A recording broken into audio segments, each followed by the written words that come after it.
Now the first concept in detail is business entity concept. Business entity concept ये कहता है कि business and owner को हम proprietor भी बोलते हैं. They are two different and separate entities. Entities का मतलब unit. They are separate bodies और ये separate units. तो हम जब भी अकाउंट की बुक्स में एंट्री करते हैं, we do it from the standpoint of view of business. Business के पॉइंट ऑफ व्यू से एंट्री की जाती है, ना कि ओनर के पॉइंट ऑफ व्यू से. सपोज ओनर ने बिजनेस में पैसा लगाया, तो बिजनेस में क्या आया? कैश आया. किससे आया? ओनर से आया. तो एक ही जनरल फर्स्ट जनरल एंट्री जो बिजनेस में किसी भी बिजनेस में होती है, that is cash account debit to owner's capital account. अब अगर ओनर कोई अपने पर्सनल एक्सपेंसेस अपनी पॉकेट से कर रहा है, तो उससे बिजनेस को कोई मतलब नहीं है. अगर ओनर अपना रेंट दे रहा है, अपना पेट्रोल फ्यूल चार्जेस दे रहा है, कोई भी चार्जेस अपना अगर ओनर दे रहा है अपनी पॉकेट से, उससे बिजनेस का कोई लेना देना नहीं है, तो बिजनेस की बुक्स में रिकॉर्ड नहीं होगा.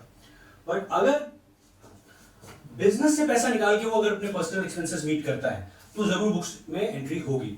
ओनर्स के सिर्फ या प्रोप्राइटर के सिर्फ दो अकाउंट्स होते हैं बिजनेस में, एक कैपिटल अकाउंट और दूसरा ड्रॉइंग अकाउंट.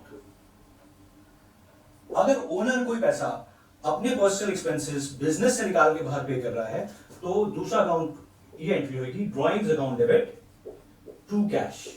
जब बिजनेस में कैश आता है तो कैश अकाउंट डेबिट होता है, और जब बिजनेस से पैसा बाहर जाता है, कैश बाहर जाता है, तो कैश अकाउंट क्रेडिट होता है. तो पहली वाली एंट्री में बिजनेस में पैसा आया तो कैश अकाउंट डेबिट हुआ, और किसने दिया? ओनर ने दिया, तो ओनर से कैपिटल अकाउंट क्रेडिट हुआ. सिमिलरली बिजनेस से पैसा बाहर गया है तो कैश क्रेडिट हो रहा है, और डेबिट कौन सा हो रहा है? ओनर का अकाउंट है जिसका नाम है drawings account. So this is clear कि एंट्री जो है वो stand point of view of business होना है, ओनर के पॉइंट ऑफ व्यू से नहीं होना है. Right? Now we come to the second. we will be covering two concepts in this video. So first was business entity concept, then second is which we are covering is money measurement concept.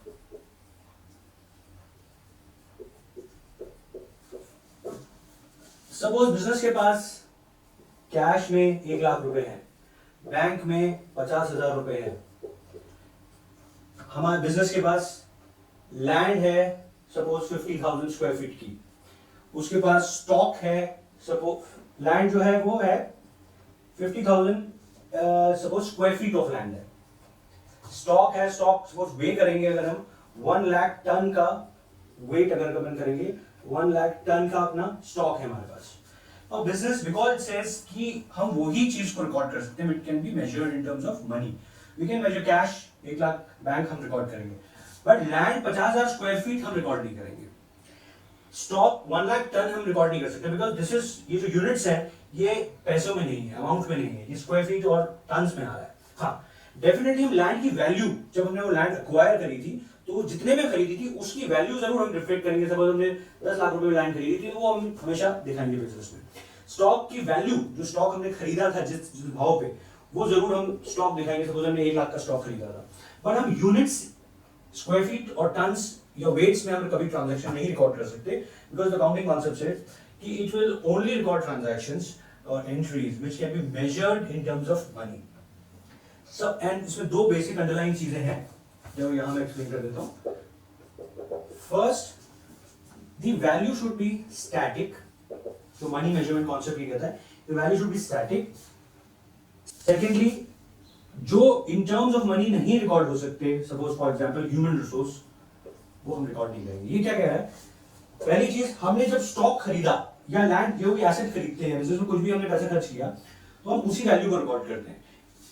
अब उसकी value बढ़ गई या घट गई, market value बढ़ गई या घट गई, उससे कोई मतलब नहीं. हम जिस भाव पे खरीदा तो उसका क्या मतलब हुआ? The value should be static. मतलब जो हमने इनकर करी है वैल्यू, जिस भाव पे हमने खरीदा है, वही वैल्यू को हम रिकॉर्ड करेंगे, इररिस्पेक्टिव उसकी मार्केट वैल्यू अप हो गई हो या डाउन हो गई हो. सेकेंडली, सबसे इंपॉर्टेंट रिसोर्स होती है किसी भी ऑर्गेनाइजेशन में, that is the human resource, the employees. अब एम्प्लॉइज भी जो है, हम एम्प्लॉइज को रिकॉर्ड नहीं कर सकते, उनकी वैल्यू सबसे ज्यादा किसी भी बिजनेस में होती है. But can we record human resource in a books? No, because उनको हम क्वांटिफाई नहीं कर सकते मॉनेटरी टर्म्स में.